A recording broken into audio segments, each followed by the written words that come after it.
এই regime change করা মানে শেখ হাসিনাকে ক্ষমতা থেকে সরানো এবং পরে আবার আপনাদের সাথে আপনারা ক্ষমতায় আসা, এটার সাথে ভারত বা আমেরিকার কোনো মানে সম্পর্ক বা আমি যদি সোজা বাংলায় বলি কোনো ষড়যন্ত্র ইনভলভ, যে ইঙ্গিত আমরা বিভিন্ন লোকের পাই, সেই রেজিম চেঞ্জ যে আলোচনাটার ক্ষেত্রে বেশ কিছু চিন্তক, যুক্তরাষ্ট্র এখানে রেজিম চেঞ্জ করেছে, তারাই এখন ক্ষমতায় রয়েছে, ক্ষমতা আমাদের হাতে নেই, সামনে অনেক বড় বিপদ রয়েছে। আওয়ামী লীগ নিষিদ্ধের যে একটা ব্যাপার ছিল সেটা হচ্ছে যে সেই আন্দোলনে আপনারা এনসিপি জামায়াতের যে যমুনায় আন্দোলনে গেছিল সেটাতে আপনারা যোগ দেন নাই। আপনাদের মধ্যে থেকে একাধিক শিষ্যরা এরকম বলছিলেন যে কাউকে নির্বাহী আদেশে বা আইন করে নিষিদ্ধের পক্ষে নন আপনারা, কিন্তু জনগণ ভোটের মাধ্যমে প্রত্যাখ্যান করলে সেটাই সবচেয়ে বড় নিষেধাজ্ঞা আপনারা সে সময় বলেছিলেন। কিন্তু আওয়ামী লীগের সেই নিষেধাজ্ঞা বহাল রাখা হলো সংসদে আইনি অনুমোদন নিয়ে। এইটার মানে কারণটা কি বলে আপনি মনে করেন, বা আপনাদের এই এটা কি অবস্থানগত পরিবর্তন নাকি মানে ঠিকই আছে? এটাকে আমরা আমার মনে হয় খুব একটা বেশি আর টানাহেসরা না করে স্বাভাবিক ভাবে আমরা এটাকে এখন দেখছি, কারণ আওয়ামী লীগের অত্যাচার নির্যাতন তাদের কর্মকাণ্ডের কারণেই তাদেরকে এই পরিণতি ভোগ করতে হয়েছে। না সেটা ঠিক আছে, কিন্তু এটা আপনাদের অবস্থানগত পরিবর্তন কিনা, যে আপনারা বলতেছিলেন যে না আমরা এরকম নিষেধাজ্ঞা করতে চাই না, পরে আপনারা সংসদে আইন করে এটা নিষেধাজ্ঞা করলেন, এটা আপনাদের অবস্থানগত পরিবর্তন নাকি আপনারা কারো মানে প্রেসক্রিপশনের চাপে? এটা তো আমি একা আইন করি নাই, তো এটা আইন তো সেখানে যারা সংসদ সদস্য সবাই মিলে যেটা চেয়েছে তাই তো হয়েছে। মানে আপনাদের দল যেহেতু সংখ্যাগরিষ্ঠ, আপনারা এই ব্যাপারে তো সবাই একমত হয়েছেন। পার্শ্ববর্তী দেশের সঙ্গে তো আবার বন্ধুত্ব থাকবে এবং সেই বন্ধুত্বকে আমরা সবসময় প্রায়োরিটি দিচ্ছি। শুধু পার্শ্ববর্তী দেশটা, বিদেশে যারা যে কোনো দেশের সঙ্গে তো বন্ধুত্ব রেখেই তো আর একটা দেশে চলা উচিত, তাই তো হচ্ছে। প্রেসিডেন্ট জিয়া তাই করেছিলেন, তারেক রহমান তাই করছেন, মানে আমরা চোখের সামনে দেখছি, দৃশ্যমান। তো এই যে রেজিমের অত্যাচার নির্যাতন, ভয়ঙ্কর রাজনীতি, অস্বাভাবিক ফ্রাঙ্কেনস্টাইন পদ্ধতিতে কিভাবে দেশের মানুষকে জিম্মি করে দেশ পরিচালনা করা, সবই তো আমাদের দেখার সুযোগ হয়েছে। আমরা অত্যাচারিত ছিলাম, নির্যাতিত ছিলাম। দেশনেত্রী বেগম খালেদা জিয়া মিথ্যা মামলা সাজাপ্রাপ্ত হয়ে তিনি শেষ পর্যন্ত মৃত্যুর মুখে চলে গেলেন। তো তারপরে আমাদের চেয়ারম্যান জনাব তারেক রহমান প্রধানমন্ত্রী হওয়ার আগে তিনি এই দেশে কোনোভাবে আসার সুযোগ পান নাই, নির্বাচিত জীবন শেষ করে তারপরে এসেছেন, নির্বাচন করেছেন, দেশে নির্বাচন হয়েছে, সেই স্বাভাবিক নির্বাচনটা শান্তিপূর্ণ হয়েছে, কঠিন হলেও শান্তিপূর্ণ হয়েছে। আমরা সেই নির্বাচনটাকে পার করে আজকে একটা দেশ পরিচালনা করার নেতৃত্ব দিচ্ছি। এখানে এত কঠিন সমীকরণে গেলে চলবে না। গণ অভ্যুত্থানের পর অন্তর্বর্তী সরকারের সময় সেনাবাহিনী অভ্যন্তরীণ নিরাপত্তা নিশ্চিত করার জন্য মাঠে ছিল, এখনো সেনাবাহিনী সেই একই দায়িত্বে আছে। আপনারা সেটি কেন মানে তাদেরকে আমার তো মনে হয় গত 2 সপ্তাহ আগে আমাদের স্বরাষ্ট্রমন্ত্রী সাহেব নিজেও বলেছেন, এবং আমি যতটুকু জানি যে খুব সহসায় ওনারা ওনাদের দায়িত্ব যেভাবে আগে ছিলেন মাঠে থাকার আগে, ওনারা সেই কাজগুলো খুব দ্রুত সময়ের মধ্যেই অ্যাডজাস্ট করে নেবেন। আমার মনে হয় এইভাবে থাকবেন না। আপনি বলছেন যে এইভাবে থাকবেন না, দ্রুতই তারা তাদের দায়িত্বের মধ্যে যাবেন। বিএনপি সরকারের কাছে মানুষের একটা বড় প্রত্যাশা ছিল যে এই মব, যেগুলিকে আমরা মব বলছি, তার নিয়ন্ত্রণের মধ্যে আনবে নির্বাচিত সরকার। ব্যক্তি পরিচয়, ক্ষমতার পরিচয়, পুলিশিং এর পরিবর্তে আইনের শাসন কায়েম হবে, মানে আইন হাতে তোলার থেকে পুলিশে শুধু পুলিশিং করবে। কিন্তু এখনো আমরা এই মব দেখতে পাচ্ছি, মানে শাহবাগ থানায় পুলিশের সামনে কাউরে পেটানো হচ্ছে, আমরা মোরাল পুলিশিং দেখতে পাচ্ছি, এখনো পীরকে মব করে হত্যা করা হচ্ছে। না, এটা তো আমাদের স্বরাষ্ট্রমন্ত্রী যখন দায়িত্ব পেয়েছেন উনি তো ওনার অবস্থান থেকে স্টেট বলেছেন কোন ধরনের মব যেন না কেউ করে, সেই ব্যাপারে তিনি সতর্ক করেছেন, এবং এই ব্যাপারে কেউ মব তৈরি করার চেষ্টা করলে সেটা তিনি ওনার মন্ত্রণালয় থেকে দেখবেন।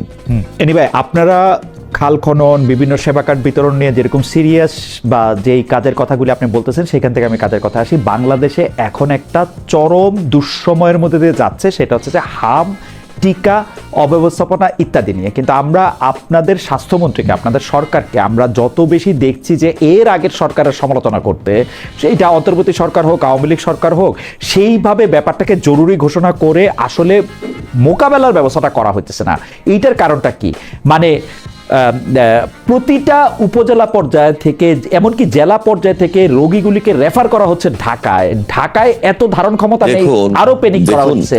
আপনার জরুরি কোনো কিছু কিন্তু করতেছেন না, মানে আমি আমার চোখে আমি বাংলাদেশে বসে বিভিন্ন জেলায় গিয়ে খাল খনন কর্মসূচি দিনেরটা দিনে করতে পারি, ফ্যামিলি কার্ড দিনেরটা দিনে আমি দিতে পারি, কিন্তু হামের টিকাটা কিন্তু আমাকে আরেক দেশ থেকে নিয়ে আসতে হয়। যে ধারাবাহিকতাটা আগে সরকার যদি রক্ষা করতেন তাহলে হয়তোবা আজকে এই চ্যালেঞ্জটা আমাদের মোকাবেলা করা মানে আর সহজ হতো যদি আগে করতেন, তো সেটা আমাদের জন্য কঠিন হয়েছে। জনাব খলিলুর রহমানকে ক্যাবিনেটে দেখে আপনি অবাক হয়েছেন, না আপনি জানতেন যে জনাব খলিলুর রহমান আসছেন আপনাদের ক্যাবিনেটে? অবাক হওয়ার কি আছে? আমাদের মাননীয় প্রধানমন্ত্রী যে মন্ত্রণালয় আমাদের যাদেরকে দায়িত্ব দিয়েছেন উনি জেনে শুনেই দায়িত্ব দিয়েছেন, এবং ম্যাক্সিমাম যারা আমরা নির্বাচিত সে অনুযায়ী তো তারাই তো আজকে মন্ত্রণালয়ের দায়িত্ব নিয়ে কাজ করছেন, জনগণের প্রতিনিধি হিসাবে দেশের স্বার্থ এবং দেশের মানুষের জন্য কাজ করা। এখানে তো 2-4 জন তো এক্সপার্ট আমাদের লোক লাগবে, তার মধ্যে ওনাকেও তো উনি দায়িত্ব দিয়েছেন, না বুঝে না জেনে তো আর দায়িত্ব দেন নাই। উইথ ট্রাস্ট, উইথ রেসপেক্ট এই জানা এনিওয়ে যেটা জানতেছিলাম যে এই জানা বোঝাটা আপনাদের ইলেকশনের আগে থেকে শুরু হয়েছিল কিনা, মানে আমি সোজা যেটি বলতে চাই যে ইলেকশনের আগে থেকে আপনারা তার সাথে একটা জানা বোঝা একটা সম্পর্ক। আপনার ইলেকশনই তো মন্ত্রী পরিষদ, আপনার ইলেকশন মন্ত্রী পরিষদ, কারণ ইলেকশন যে টাইট এবং কঠিন নির্বাচনটা হয়েছে যেটা আমাদের মাননীয় প্রধানমন্ত্রী বারবার বলার চেষ্টা করেছেন, এবং ফিল্ডে আমরা তো সেই পরিস্থিতি মোকাবেলা করেছি, আমরা তো সেই পরিস্থিতি মোকাবেলা করেই ভোট করেই আমরা এই দায়িত্বটা পেয়েছি, জনগণের প্রতিনিধি হিসাবে নির্বাচিত হয়েছি। ভোটটা তো খুব সহজ হয় নাই, কঠিন নির্বাচন হয়েছে। সেই কঠিন নির্বাচনের পর ঠান্ডা মাথায় গিয়েই তো মাননীয় প্রধানমন্ত্রী 2/3 দায়িত্ব পাওয়ার পর সিদ্ধান্ত নিয়েছেন যে ওনার একটা ভালো মন্ত্রী পরিষদ করা উচিত, যারা দেশের জন্য, দেশের স্বার্থে, দেশের স্বাধীনতা সার্বভৌমত্ব রক্ষা করে কাজ করবেন। এবং সেখানে আমাদেরকে শপথ নিতে হয়েছে, এবং এখানে গোপনীয়তা রক্ষা করে আবার এক শপথ নিয়ে আমাদেরকে এই দায়িত্ব পরিচালনা করতে হয়। এবং আমরা যারা দেশপ্রেমিক দায়িত্বশীল, অবশ্যই সেই সরকার আজকে তারেক রহমান নেতৃত্ব দিচ্ছেন এবং আমাদেরকে নিয়ে কাজ করছেন, যে একটা টিম ওয়ার্ক, এবং আমরা সম্পূর্ণভাবে তাকে সহযোগিতা করেই জনস্বার্থে কাজ করে যাচ্ছি। 9 তারিখ আসলে বাংলাদেশে 10 তারিখ 10 ফেব্রুয়ারি অর্থাৎ ইলেকশনের মাত্র 2 দিন আগে মার্কিন যুক্তরাষ্ট্রের সঙ্গে একটা চুক্তি করেছে বাংলাদেশ সরকার, অন্তর্বর্তী সরকার। সেই চুক্তিটার ক্ষেত্রে জনাব খলিলুর রহমান বলেছেন যে বিএনপি এবং জামাত ইসলামের সাথে কথা বলেই আসলে এই চুক্তিটা করেছে, যেহেতু 3 দিন পরে নির্বাচন। এখন ঘটনা হচ্ছে জামাত প্রথমেই বলছিল যে এই চুক্তিটার ব্যাপারে তাদের সাথে কোনো কথা বলা হয় নাই, পরে আবার আমি দেখলাম যে আমির সাহেব সেটা আবার রিইনস্টেট করছেন। বিএনপি কোনো কিছু বলে না এটা সম্পর্কে, বিএনপির সঙ্গে কি আসলে কথা হয়েছিল জনাব খলিলুর রহমানের সময় চুক্তিটা করার ব্যাপারে? বিএনপি আমার তো মনে হয় এটা খলিলুর রহমান সাহেবকে আপনি সরাসরি জিজ্ঞেস করতে পারেন যে কি কথা হয়েছিল, আপনি কি বলেছেন। না আপনি জানেন কিনা বিএনপির পক্ষ থেকে? জনাব খলিলুর রহমানকে আমি চেষ্টা করতেছি, খলিলুর রহমান সাহেবের সাথে যদি আমার কথা হয় আমি অবশ্যই আমার মতো খলিলুর রহমানকে আমাকে দিয়ে আমার সঙ্গে যেভাবে পদ্মা খাল খনন কর্মসূচি, না সবগুলি বিষয় তার সাথে আসলে কথা বলা উচিত, কথা বললেন। হ্যাঁ, তো আমার মনে হয় পররাষ্ট্র বিষয়ক আলোচনাটা তার সঙ্গে সবচেয়ে ভালো করেন আপনি দেখবেন। আমি বিএনপির সাইডটা আমি খুবই চেষ্টা করতেছি এনি ভাই, যে আমি আসলে কিন্তু আমি বিএনপির সাইডটা একটু বুঝতে চাইতেছি যে বিএনপি, আপনি যেহেতু বিএনপির যুগ্ম মহাসচিবও বটে, যে মানে বিএনপির সঙ্গে আসলে দল হিসাবে জনাব খলিলুর রহমান যে দাবিটা করেন যে তিনি কথা বলেছেন, কারণ আমরা যখন এই প্রশ্ন করেছি, মানে সাংবাদিকরা যখন এই প্রশ্ন দ্বারা করেছে যে আপনি 3 দিন আগে এটা কেমনে করলেন, মানে আপনি সরকার থেকে চলে যাবেন, আপনি 3 দিন আগে চুক্তি করেন কেন, এটা বিএনপির উপরে বা জামাতের উপরে দায়িত্ব দিতেন যারা এই ক্ষমতায় আসবে। তখন উনি বলছে যে আমি বিএনপি জামাতের সাথে কথা, এটা তো যদি উনি জামাতের সঙ্গে কথা বলেন, উনি যদি বিএনপির সাথে কথা বলেন, ইন্টেরিয়ার গভর্নমেন্টের সাথে তৎকালীন সময়ে কথা বলেন, আমার মনে হয় প্রশ্নটা তাকেই করেন, সেই তো ভালো উত্তর দিতে পারবে। না জামায়াতের আমি শুধু বিএনপির পার্টটুকু জানতে চাইতেছি যে জামায়াতের পক্ষ থেকে তো বলা হয়েছে কথা বলা হয় না, এখন বিএনপি সেটা আমার পার্টির মহাসচিব বা পার্টির চেয়ারম্যান হয়তো বলতে পারেন, আমার পক্ষে তো বলা মুশকিল, আমি তো জানি না। আমার এই ধরনের আলোচনা কখনোই ওনার সাথে এইভাবে হয় নাই। বর্তমান সময়ে চীনের সঙ্গে বড় কোনো প্রকল্প, এবং যেহেতু ভারত আমাদের একজন খুবই নিকটতম প্রতিবেশী এবং প্রবল প্রতিবেশী, সেজন্য এইটা নিয়ে প্রশ্ন উঠবেই। আপনি এই প্রসঙ্গে বলেছেন যে পদ্মা ব্যারেজ আমাদের স্বার্থের ব্যাপার, ভারতের সঙ্গে আলোচনার কিছু নেই, গঙ্গা নিয়ে আলোচনার প্রয়োজন, সেটি চলছে। আমাদের প্রশ্ন আপনার পদ্মা ব্যারেজ প্রকল্প এবং তিস্তা মহাপরিকল্পনা কতখানি কি অবস্থায় বর্তমানে রয়েছে? আমি প্রথমে গঙ্গা চুক্তির কথা বলবো। দেখুন, এই চুক্তিটা এই 30 বছর পর 2026-এর ডিসেম্বর 11 ডিসেম্বর শেষ হচ্ছে। 11 ডিসেম্বর শেষ হচ্ছে। ইতিমধ্যে আমরা জয়েন্ট রিভার কমিশনের একটা বিশেষজ্ঞ কমিটি এবং আরেকটা মন্ত্রী নেতৃত্বে বিশেষ কমিটি আমরা গঠন করেছি। একইভাবে ভারতের সাইডেও তাদের দুইটা কমিটি আছে, সেটা তারা নির্ধারণ করে তারা তাদের স্টাডি বা তাদের প্রক্রিয়া তারা শুরু করেছে। আমরা আমাদের স্টাডি রিপোর্ট, আমাদের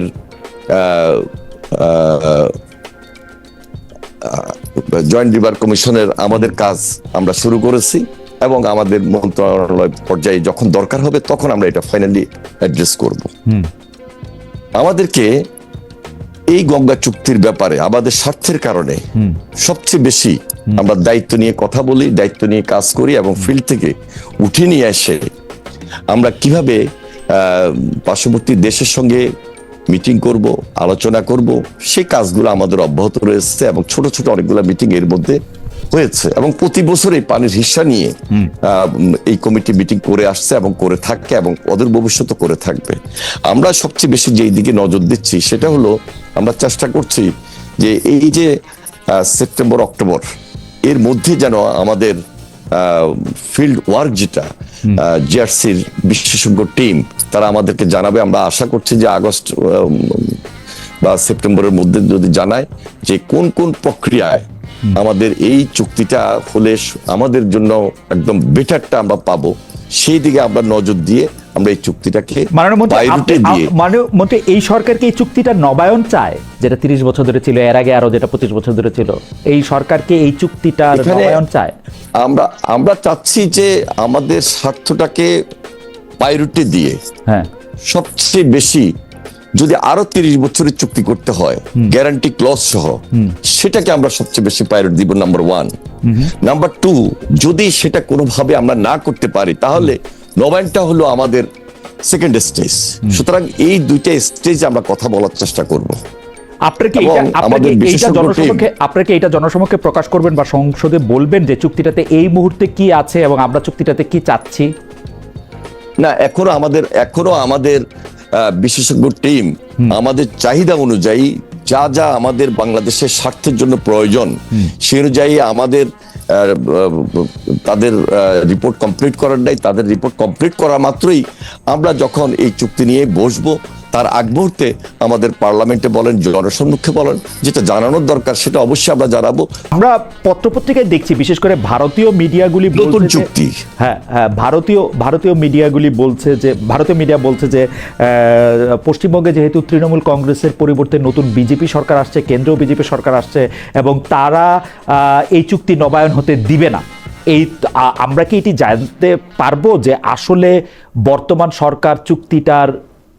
আমাদেরকে এখন পর্যন্ত এই ধরনের কোনো মেসেজ, এই ধরনের কথা তারা বলেন নাই, সুতরাং এই ধরনের কোনো কথা আমরা শুনতে পাই নাই এখন পর্যন্ত। এই চুক্তিটি, বর্তমানে চুক্তিটি যে অবস্থা আছে, এটা কি আমাদের জন্য লাভজনক নাকি আমাদের জন্য ক্ষতিকর? মানে এটা কোন ভাগে? এটি কি এটা অবশ্যই আমাদের জন্য লাভজনক, এটা আমাদের জন্য লাভজনক। যে ধরেন চাঁদা ব্যাপারটা কি, যেসব জায়গায় চাঁদা বা ঘুষের ব্যাপার ছিল বাংলাদেশে, ধরেন পুলিশ, বিচার বিভাগ বা যেসব জায়গায় মানুষের সরাসরি অংশগ্রহণ আছে, জমি রেজিস্ট্রি, পরিবহন সেক্টর, পরিবহন খাত, কোনো একটা জায়গায় অবৈধ কোনো ব্যবস্থাপনা, ছোট কাঁচা বাজার, এইসব জায়গায় কি আসলে বিএনপি আসার পর আপনি জানেন মানে কোন কোন খাতে চাঁদা লাগে, ঘুষ লাগে, সেগুলি আমরা সবাই এটা কম বেশি জানি। এইসব জায়গায় কি আওয়ামী লীগ আমল, তারপর অন্তর্বর্তী সরকার, এখন বিএনপি সরকার, আপনার কাছে কি মনে হয় যে এগুলি বন্ধ হয়েছে? ভাই, মানে আমি তো দেশে নাই, দেশে আসলে আমি একটা পরীক্ষা করে দেখতে চাই। যদি আমি পরীক্ষা করে দেখি তাহলে আমি চিত্রটা কি দেখবো? আসলে দেখুন, এই সব জায়গায় একটা আছে শ্রমিক কল্যাণের নামে কালেকশন হয়। আচ্ছা, শ্রমিক কল্যাণের নামে, এটা হলো শ্রমিক কল্যাণের নামে। ওকে, এখন এটা কাগজে কলমে আইনগতভাবে বৈধ। এটা পৌরসভা থেকে ডাক নেয় অথবা অন্য ডিপার্টমেন্ট থেকে নিলাম নিচ্ছে, ডাক নিচ্ছে। যারা পায়, এরা যখন কালেকশনটা করে তখন এটা ওই সরকারি কোষাগারে একটা অংশ চলে যায়, বাকি অংশটা তারা শ্রমিক কল্যাণের নামে নিজেরা ভাগাভাগি করে নেয়।